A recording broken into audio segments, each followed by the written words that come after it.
বন্ধু বান্ধব আত্মীয় স্বজন পরিবারের সবাইকে নিয়ে পিকনিক করতে আমাদের প্রত্যেকেরই ভালো লাগে, কিন্তু পিকনিক করব বললেই হয় না। পিকনিকের জন্য অনেক কিছু আয়োজন করতে হয়। অনেকের ইচ্ছে থাকলেও উপায় থাকে না, হয়তো সবাইকে একসঙ্গে পায় না বা সব কিছু অ্যারেঞ্জ করে উঠতে পারে না।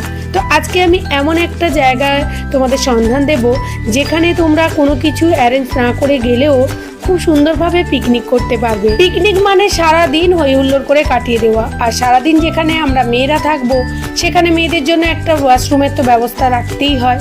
তাছাড়া নিজেরা যখন রান্না করব সেখানে জলের ব্যবস্থাও থাকা দরকার। তো আমাদের পিকনিকের জন্য সমস্ত কিছু আমরা পেয়ে গিয়েছিলাম আমাদের কাছেই রেস্টুরেন্ট শান্তিকুঞ্জ থেকে। তো আজকে আমি তোমাদেরকে যে জায়গাটায় নিয়ে যাব, এখানে তোমরা এলে কোনো কিছু ব্যবস্থা ছাড়াই খুব সুন্দরভাবে আনন্দ করে সারা দিন কাটিয়ে দিতে পারবে এবং খুব সুন্দরভাবে পিকনিকও করতে পারবে।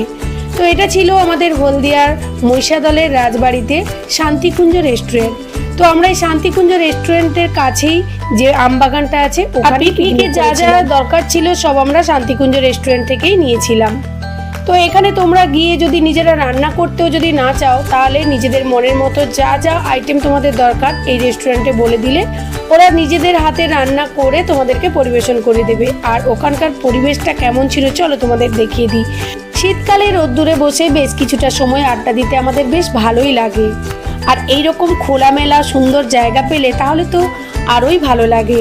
তো শান্তিকুঞ্জের এই চারিদিকের পরিবেশটা দেখো, চারিদিকে সবুজে ঘেরা, বাউন্ডারি দেওয়া, সামনে বিশাল বড় একটা ঝিল আছে, ঝিলের সামনে দুটো টেবিল চেয়ার সুন্দর করে সাজানো গোছানো। আর এখানে বাচ্চারা নিশ্চিন্তে খেলাধুলো করতে পারবে। বাচ্চাদেরকে নিয়ে সারা দিন কিভাবে কেটে যাবে নিজেরাই বুঝতে পারবে না। আর এখান থেকে রাজবাড়ি যেতে মাত্র 2 মিনিট। সারা দিন রাজবাড়িতে ঘোরাফেরা করার পর নিজেদের পছন্দ মতো খাওয়ার, তবে রেস্টুরেন্টে যে শুধু খাওয়া দাওয়া হয় তা কিন্তু নয়, এখানে অ্যানিভার্সারি, বার্থডে সেলিব্রেশন, বিয়ের জন্য সমস্ত কিছু ডেকোরেশন করে অ্যারেঞ্জ করে দেওয়া হয়। তার জন্য আগে থেকে বুকিং করতে হয়। আর এই যে দেখছো সামনে এত সুন্দর খোলামেলা জায়গা, এখানেও ডেকোরেশন করে দেওয়া হয়। ভেতরে একটা বিশাল বড় হল রুম আছে, ওখানেও ডেকোরেশন করে দেওয়া হয়। আমরা যেদিন পিকনিক করতে গিয়েছিলাম ওখানে একটা টিউশন থেকে প্রায় 20-25 জন স্টুডেন্ট এসেছিল। তো ওরা আগে থেকে বুকিং করে রেখেছিল, সারাদিন ঘোরাফেরা করার পর তারাও এখানে বসে খেয়ে দিয়ে তারপর বাড়ি গেছে।